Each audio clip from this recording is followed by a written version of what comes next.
Hey guys, I am back from Florida. I'm unpacked. I've got my head put back together, and yeah, what a trip it was. 2 weeks, Florida, Georgia, fishing, everything. The 2021 season has started, and I am excited.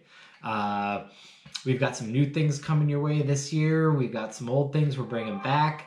A lot going on. So, yeah, let's jump right into it. One of the things we're bringing back from last year is the blog. I will be putting together a 4-part series on the Florida trip. We'll have Kissimmee practice, the Kissimmee tournaments, and then we'll have Seminole practice, and then the Seminole tournament. So yeah, we'll be doing that. We'll continue being, posting up on the Facebook page, Instagram, all that sort of thing. One thing I definitely wanted to do different this year, though, was I wanted to bring in a lot more video content and do some new things for you guys. One of the big things that I kind of wanted to do this year is after every tournament, we're going to do a little video and we're going to call it Tyler's Techniques.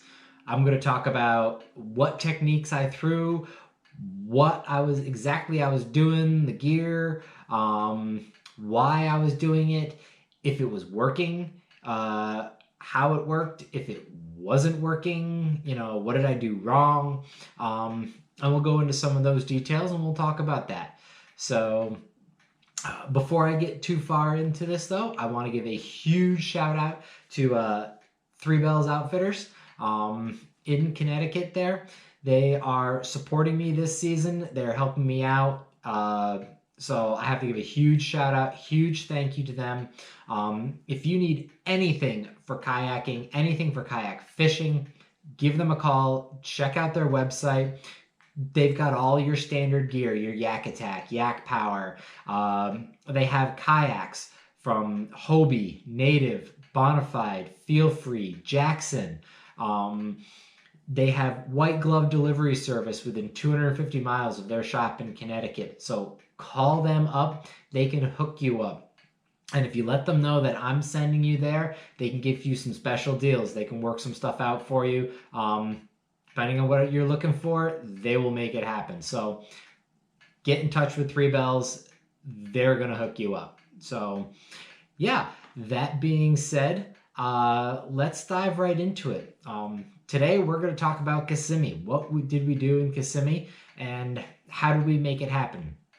So pre-fishing, I'll honestly say, was a little tough for me. I found fish everywhere I went, but I never was really on to anything big. I never felt like this is an area, this is a great, I'm going to smash them. I knew I had some spots and I knew I had some stuff that was working. So one of the things that I did in pre-fishing, and it's actually how I started out my tournament, was I was targeting sparse vegetation, spotty vegetation, mostly hydrilla that, wasn't matted out. I was looking for the hydrilla that was not isolated and not matted out, kind of that in between. It's something I do a lot here in New York, is I love throwing a worm. I love dragging a worm through that sparse vegetation. And in pre-fishing, I caught a really nice 19 on this rig. This is my FX Custom Rods Titanium series. This is the 7.2 medium extra fast. This is kind of a finesse-y rod. And I've actually got a Finesse Texas rig on here. This is only a 3/16 ounce tungsten bullet weight. This is a Zoom Mag 2 plum apple worm. And this is a setup I absolutely love to throw, especially when you get those cold fronts coming through like we had in the tournament. It helps to slow down, and this 3/16 is a great way to slow down, and this rod right here handles that great. Like I said, I caught a nice 19 in pre-fishing doing this. I went out there tournament day and I spent a couple hours running this through that vegetation. And the fish that I found there in practice were gone. I couldn't find them again. I went in spirals looking for them. Couldn't find them. So Not sure exactly what happened there, but yeah, so if you followed me, you knew that I had to make an about face midday, and I left that area and I went over to a different area that was a little shallower, and this was still a hydrilla flat, but it wasn't topped out hydrilla. This was a flat, and there was a section of it, and it was probably, I would say, about 200 yards long, and it was everywhere. It was 4 to 5 feet deep, and the hydrilla took up the bottom 2 to 3 feet of the water column. So you had another 2 to 3 feet of open water above the hydrilla. And this is where the key for me was working this flat. On day 2, I essentially never left that area. I fished that 200-yard stretch back and forth for almost 8 hours. I did get out of the wind for a little bit and flipped literally just to get out of the wind and rest. But other than that, I was working that flat. And the key bait for me in that flat, both on day 1 and especially on day 2, because it's pretty much all I threw on day 2, is this chatterbait right here. Now, this doesn't look exactly like a normal chatterbait. This is a Project Z chatterbait by Z-Man. There's no skirt on it. The skirt fell off long ago. The paint is pretty well chipped off of it, but because of that, this is a much more subtle, a much more finesse kind of approach. And I felt with a cold front and the slightly stained water that this kind of chatterbait would work well in that situation.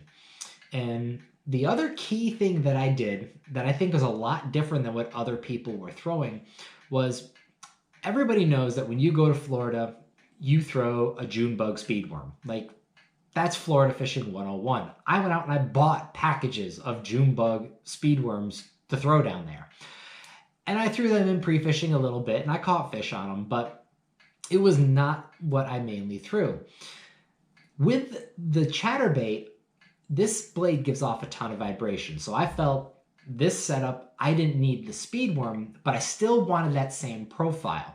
So what I did was I took these Mag 2 worms, and this is actually the one that I was fishing mostly. Instead of the plum apple, this is a candy bug. Again, it's a purplish June bug kind of color. But I actually would take about 1 inch of this off, and I'd thread this on this bait. And this is what I caught most of my fish on all weekend long, was throwing this skirtless chatterbait with this ribbon tail worm trailer. The key to this, though, was not doing a straight retrieve. I had to work this almost like a jerk bait, ripping and pausing, and they would hit it on the pause. You would pause, that bait would flutter down, you'd go to rip it again, and they'd have it. So they were hitting it on the fall. So that was the key for me. Now I started off throwing that bait on an FX Custom Rod medium heavy mod fast cranking rod. Now that's a blended rod, so it's got a much more moderate action, and I like throwing my chatterbaits on that rod. I actually ended up breaking that rod on day 1. The chatterbait ripped out of some grass and it flew back and hit the tip of the rod and broke it.